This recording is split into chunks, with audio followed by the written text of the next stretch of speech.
So I'm Prab Prabhakar. I work as a pediatric neurologist in London. I run one of the headache centers for children and young people. And we see around 200 new referrals every year from across the UK and abroad.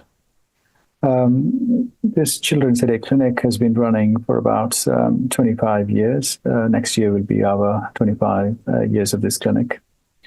So we have had a lot of experience in looking after young people with a headache problem. And the particular talk I gave in Barcelona was about the epidemiology of headache problems in school children. And I think the interesting facts really are that a lot of people still, there is a myth that, number one, children don't get headaches or they don't get headaches as bad as adults. And what these prevalence studies, which actually started in 1955, so one of the early surveillance study, was undertaken by Billy. It was in Uppsala, and what he showed very clearly was migraine was prevalent in ages 7 to 15 in school-age children, and the prevalence rate was around 4%, and this was in 1955. One has to remember at that time we didn't have the international headache criteria for diagnosing as we would have the third iteration now in progress.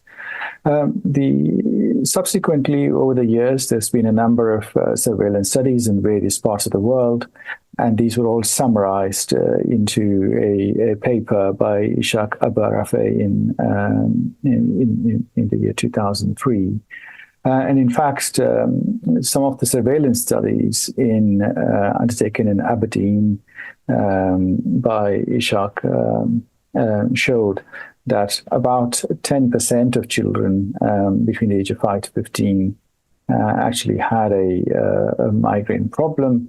And actually about 60% of those population reported a headache within a month or a lifetime. So I think quite a significant number. And again, the meta-analysis from 2003 sort of had very similar numbers. Think about 60% of children and adolescents were reporting a headache problem a month or up to a year. And in this systematic review of population-based studies, they had about 258 articles published. A number of them were excluded. Only about 50 articles were suitable for analysis.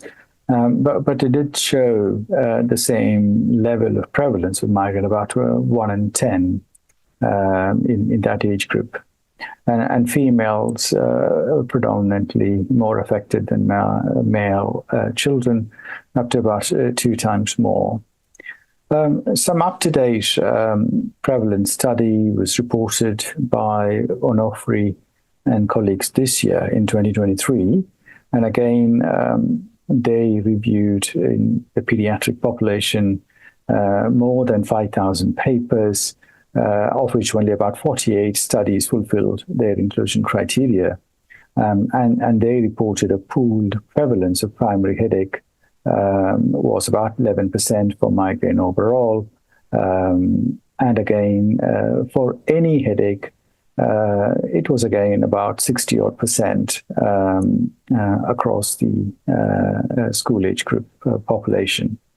So I think to summarize, really, what we now understand is actually about 6 out of 10 children in this school age group actually have a headache reported within the last month or during the lifetime when they are surveyed. And about 1 in 10 children, you can make a positive diagnosis of migraine in the population. That's a pretty big number.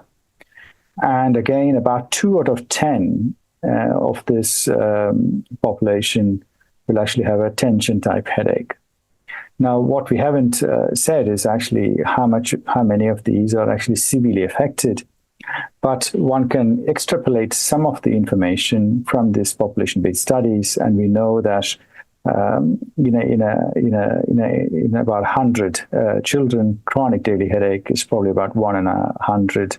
And again, migraine, which actually requires ending up with treatment or a significant intervention, can be up to about 20 to 30%. So we are recognizing that there are a number of these children with a high prevalence of this disorder in the population.